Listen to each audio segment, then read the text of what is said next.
To a Jim Butler, he's all smiles before facing the Timberwolves. Gives his former assistant coach some love on the side right there. How about this? Let's just summarize it early. The Sixers beat down Minnesota. You don't believe me? Just listen to this number. They started off with a 40-point first quarter. Derrick Rose, you saw what he did, Mr. 3. Ben Simmons, he takes it all the way. 26-17. Embiid, you want some Embiid? We'll give you some Embiid, but first we'll give you the steal. Where is he? Oh, he's running the court. That's where he is. I know you didn't think he was going to score on that play. McDonald hooked him up, and you want a little bit more of Embiid? Yeah, that was him for the layup, and then now, how about that? Bang! Wow. That's right. He can hit the three, and let's see, is he going to get a dunk, a layup? I mean, what is he going to do? Oh, he's going to dunk that. Oh, no, he laid it up. I thought he was going to dunk and just come down. Hey. He dunked this one, though. Is he? Wow. There you go. That. Okay. Break the rim. Dunk like you're mad at the rim. That's what I'm talking about. Let's get out to the second half. Embiid now plays facilitator. He gets it out to Butler, who shot efficiently tonight, and it didn't seem like he rushed any shots. He played within himself, K-Mac. Nah, you know what? You thought he might kind of come out here and say, hey, I'm taking this personal against the Wolves, but you saw his shots there. Wide open three, dunk on a nice play out of a timeout, and just he played well within himself, and their defense was solid. And what I like how their defense, they ran. They got the ball and ran when their defense got stopped. So exciting. Ben Simmons, we talked to him a little bit earlier. Again, it was an official beat down, 149 to 107. Would love to hear what Cat Towns says is the reason for them playing so bad tonight. Matter of fact, I think he's live with the media now. It falls on all of us. You know, it's so we as a collective group, we got to look at ourselves in the mirror and say, you know, we got our ass kicked today, and we got to be ready. You know, they're going to come in March into Minnesota with a lot of confidence, so we're going to have to fix that by March. Defensively, tonight, communication, is that again the main issue, or is it more of an effort? Score 100, close to 150 points. It's more than just communication. It was us. We coaches got a great game plan, gave us something great to work with. We just didn't go out there and care at all what they said, and as a collective group. And like I said, that's why we lost. You guys just have talked to each other then about bouncing back? How do you kind of move forward from this? I mean, it's just NBA. That's how it is, you know.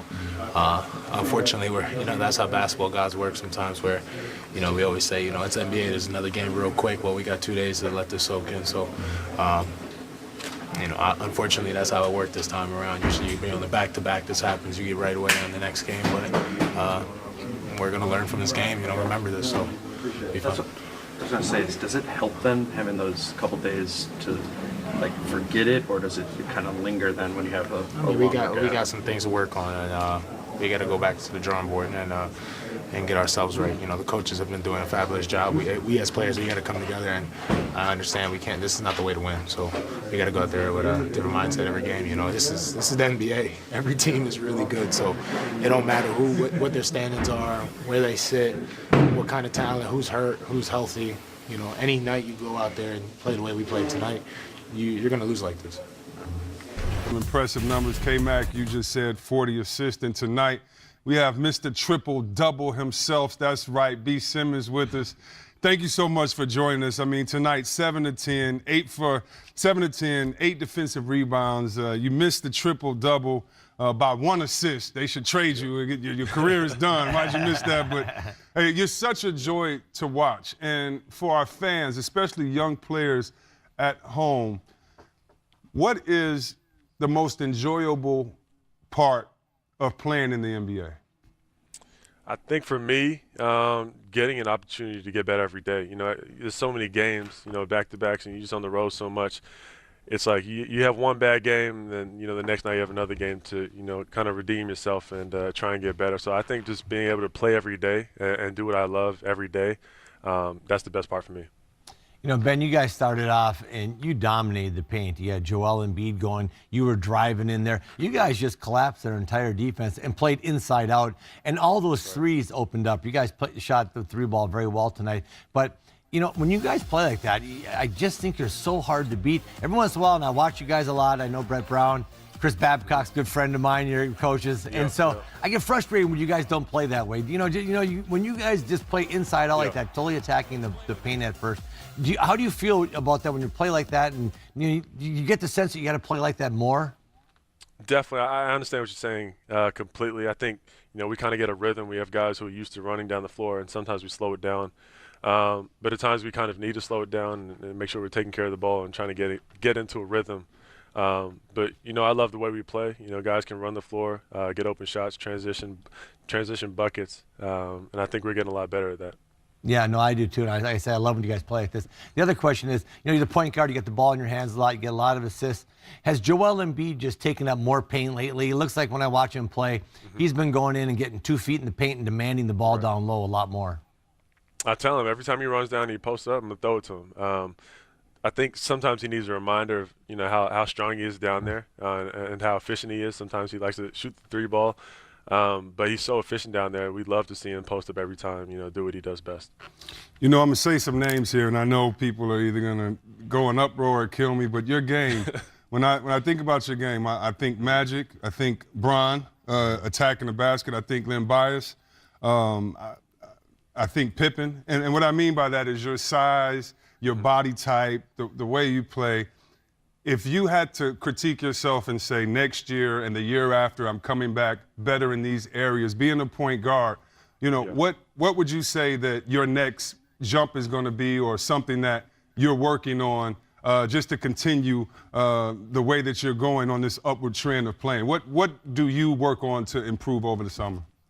I think just knocking down shots and being a consistent shooter in terms of just shooting the ball when I am open and taking more shots. And I think just getting comfortable in certain areas on the floor. Tonight was one of those games where Jimmy was playing against his old team and all kinds of stuff happened when he left there. Yeah. Was there any talk in the locker room about, man, let's go get this one? Or did you guys, as a group, say anything to each other? We know we needed this game. And I think everybody was kind of locked in mentally. I saw Jimmy before the game. He was definitely locked in. But I think, we always have the same mindset no matter who we play. We got to come out and get wins. We're going to let you go, B. Simmons, but we usually see you warming up with your headphones on, man. Who are you listening to today? It depends who's there. I like Gunna. Okay. He's nice. Oh, little baby, yep. All right, that's what's up, man. Hey, thank you so much for joining this great game tonight. And we're a big fan of yours. Always enjoy watching you play. That's the man, Ben Simmons. Tell Joel, more paint, more paint, more paint. Tell McHale. Gotcha. I'm going to tell him right now. Hold on. I'm telling him. That's right. That's the man, Ben Simmons. And he's going back to... Welcome back to Players Only. I was trying to think of a way to talk about the last game or something. That was just a beat down. Hey, every game can't be good. Philly just gave him the business. And Isaiah talked a little bit about it. It's the kind of game a coach goes in the locker room and throws it away. But it's also the kind of game, even though the coach throws it away, the leader goes to guys like, hey, we can't, I know this, we're not going to panic, but we can't let this happen anymore with big games because, K-Mac, my thing with young teams is when do you have the chance during the season to play games that have a playoff atmosphere or you're really ticked off at someone? And those tell you a little bit more about yourself than others, even though, the ship don't be sinking yet. But, and when you look at the body language of and the style of play tonight, of the Sixers. I'm not going to speak for you, but knowing you like I do, I think you were pretty happy with them playing inside and out and sticking to their game plan tonight. Yeah, they had 40 assists, which I like because that means the ball's moving, the Sixers. Then they jammed it inside and started inside and worked their way out. And the three-point line opened up because of all the penetration they had in the paint. And that's the way the game, I think, should be played. And not every team has an Embiid, of course. But when you got a horse like that, give him the ball. Yeah. I mean, he had 31 points on 17 shots. Yeah. Really efficient.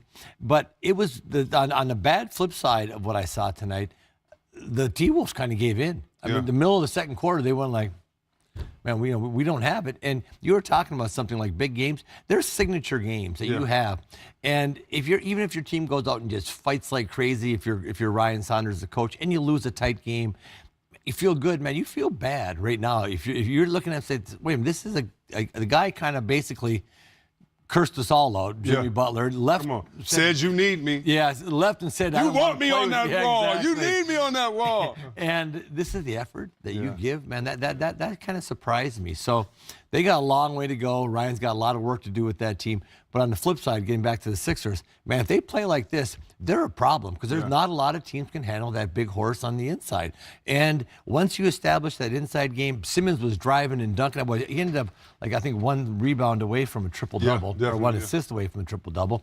And you establish that that's big. You put foul trouble on them. You've got them collapsed. You got everybody inside. Then the shooters make shots. So I like the way Philly played. Me too, and it's more consistent that way. Like you said, it doesn't start with, hey, let's see who makes.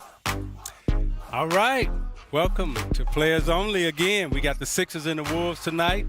Got my man Brendan Haywood in studio with us. Happy to be here with a legend. And we definitely gonna have a good one tonight. You got the Sixers and you got the Wolves. And before we start yakking it up, let's go to my man 3D, who's out talking to Sarich. Let me see what you got out there, 3D. All right, guys, here with Dario. Dario, you was here, drafted by Philadelphia. Any funny feelings to come back for the first time to play against a team that drafted you? Yeah, it's like really different, it's a little bit weird, but like, I saw the guys, I saw the coaches, like I got a really good time with them, and end of the day, this is just business, and you need to move on. And strictly just business, how do you come in here and get a win tonight knowing you got to slow down some of those guys you started with? Yeah, it'll be a little bit hard, but I got some experience, from the practice, so some things I try to talk to the coaches, what they like, how the summer guys like to play.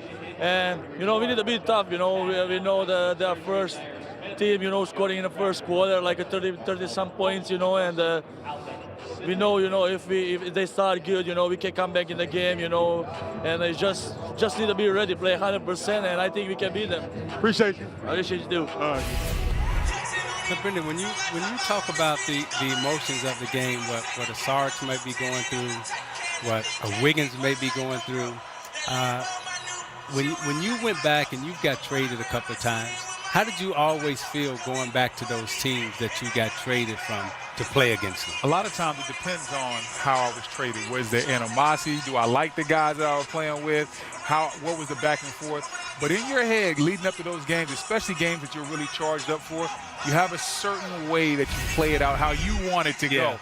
And what you don't want to do is come out too hype, or you don't want to come out too flat. So you want to come out there and still be as close to normal as possible. But a lot of times, I had these dreams of grandeur where I would have these big games. It didn't always go like that. But at the same time, I was always charged up, especially to play against teams that traded me because I felt like I had something to prove. Well, this will be a game that appears to be filled with a little animosity. Oh, yeah, a little? Yeah. No, this game is filled with much animosity. Yeah, and so, 3D, let's go out to you, and can you, pontificate on some of the animosity you may be feeling in the building or some that may be going on with the players that you've learned? Well, guys, one thing about this team here, they're trying to figure out how can they get their big players to play together. So I think that's the biggest thing the Sixers are trying to fix right now as we get ready for the national anthem.